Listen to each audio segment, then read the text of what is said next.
Bonjour tout le monde, bienvenue sur notre chaîne. Alors aujourd'hui, j'aimerais bien parler avec vous du burn-out. Oui, c'est épuisement professionnel qui peut se passer avec la personne dans le monde professionnel au travail. Tout le monde, j'imagine, comprenne qu'est-ce que ça veut dire. C'est quand la personne, elle ne peut plus travailler correctement. Elle n'a plus d'énergie, elle n'a plus de motivation, elle se sent démotivée, elle dort mal. Elle est vraiment tout en mauvaise santé. Et ça s'approche encore plus en plus vers la situation encore plus grave. Ça peut se passer avec tout le monde. Et alors, aujourd'hui, vraiment, je veux pas vous mentir, je pense que j'ai pas eu dans cette situation, mais quand même, j'étais un peu dans quelque chose qui peut ressembler, qui peut s'approcher. Et au travail, de temps en temps, je vois des gens qui visiblement aussi proches de cette situation. Et alors, pour cette raison, en faisant beaucoup d'analyses, en faisant beaucoup d'observations, et aussi, comme j'étais un peu dans l'état qui était un tout petit peu similaire, mais pas si grave, heureusement, je m'en sors bien. Et du coup, c'est pour cette raison, j'aimerais bien vous partager de certaines nuances.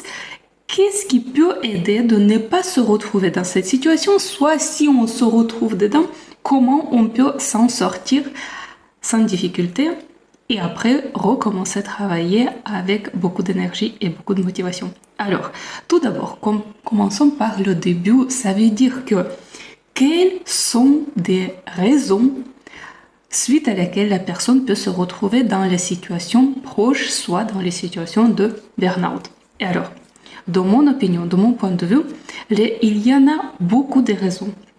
Et bien évidemment, on va parler de toutes ces raisons qui sont aux alentours du travail dans le monde professionnel. Et alors, le premier, et ça c'est le stress.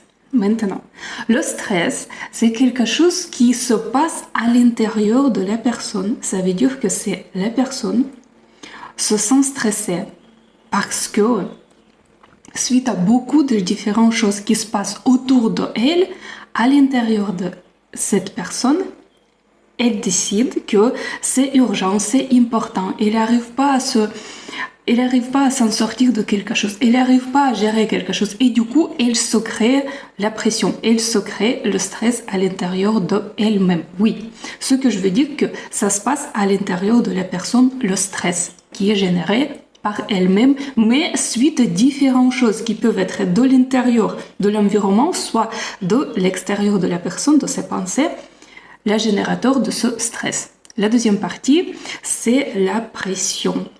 Pareil, la pression peut être de l'extérieur et la pression aussi peut être de l'intérieur, qui est fait par elle-même, par notre personne. Mais très souvent, plus de pression, on reçoit de l'extérieur ce qui se trouve autour de nous, des différents gens qui nous demandent plein de choses, qui violent beaucoup de choses. Il y a des différents les projets qui s'approchent vers la fin, il y a des choses urgentes qui arrivent, il y a des choses qu'on a besoin de délivrer, à faire, finaliser, et du coup, les autres le demandent, et là, c'est la pression qui commence à arriver petit à petit, c'est quand on n'arrive plus à gérer des choses, et là, on commence à recevoir de la pression. Ensuite, autre chose, beaucoup de charges, et oui, très souvent, quand on n'arrive pas à dire non à certaines choses, soit quand on a du mal à définir nos limites, qu'est-ce qu'on peut faire dans certaines périodes du temps. Et en ce cas-là, on prend beaucoup de choses, mais au final, on sait très bien qu'on ne peut pas réussir à le gérer et ça nous oblige, au final, de recevoir de la pression, ça nous oblige aussi de se stresser et on commence à grandir beaucoup de charges autour de nous, ce qu'on a pris dans notre charge. Et du coup, au final, c'est ça. Donc, quand on a beaucoup de charges de travail qu'on commence à faire, soit on prend en notre responsabilité, là, il faut bien réfléchir. Est-ce qu'on ne dépasse pas nos limites? Est-ce qu'on est capable de faire ça? Et dans ce cas-là, il faut un bon moment dire non, soit dire stop. Du coup, voilà, donc beaucoup de charges. Ensuite, autre raison, beaucoup de responsabilités. Pareil, des fois dans notre travail, on a plein de responsabilités qui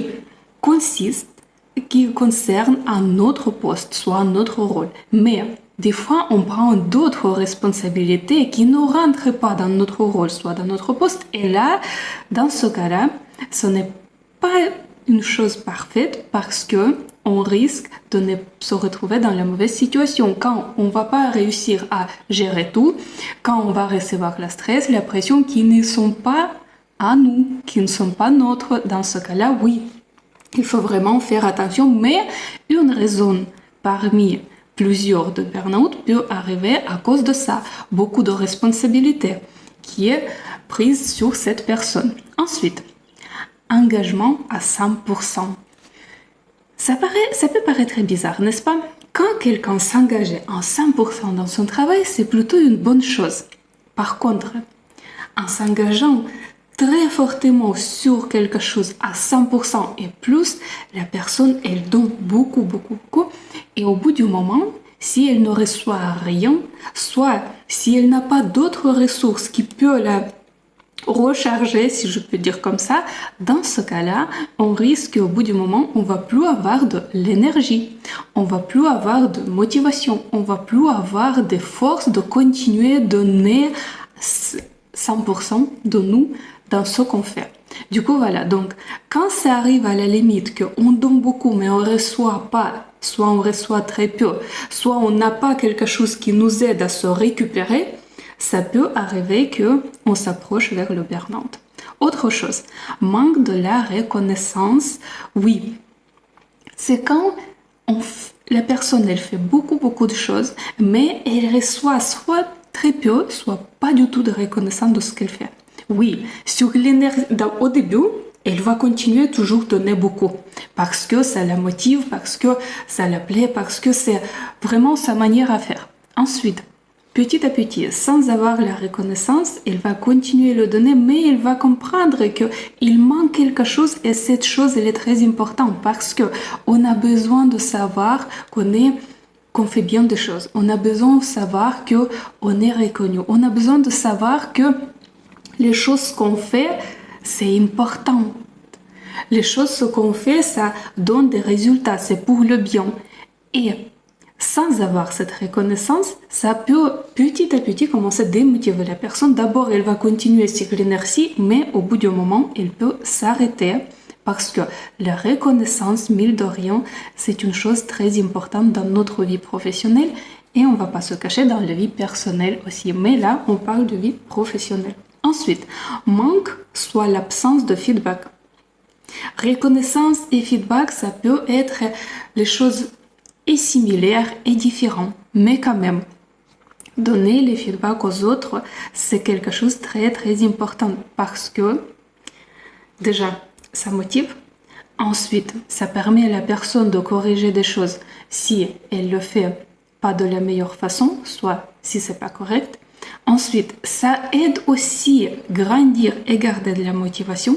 Le feedback permet de comprendre aux gens qui le reçoivent qu'ils sont remarqués. Donc, ça donne aussi la reconnaissance. Ça crée aussi une très belle impression de soi-même, la satisfaction qui va après être transformée encore une fois dans la motivation. Et la motivation va partir dans le travail que la personne fait. Du coup, le feedback, c'est très important pour les gens.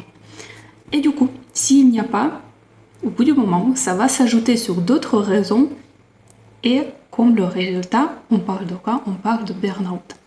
Et l'autre chose que j'ai ajoutée ici dans cette liste des raisons, c'est la perte de la visibilité.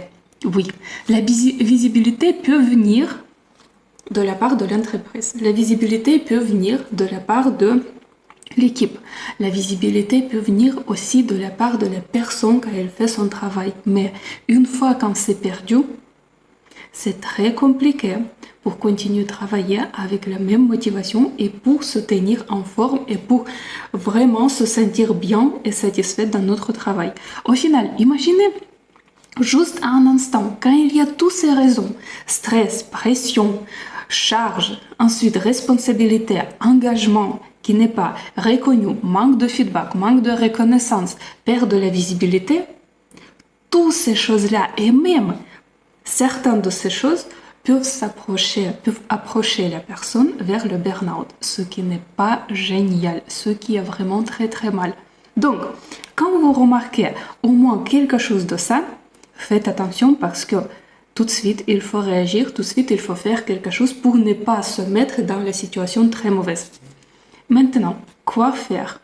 Et certains, non, pas certains, toutes les astuces que je fais, ça m'aide beaucoup. Et j'espère aussi que si vous pouvez faire au moins quelque chose de ça, ça va vous aider aussi dans le cas quand vous vous retrouvez dans les situations qui n'est pas meilleure pour vous, qui n'est pas parfaite, que vous sentez que ça va dans la direction qui est mauvaise. Et alors, première chose,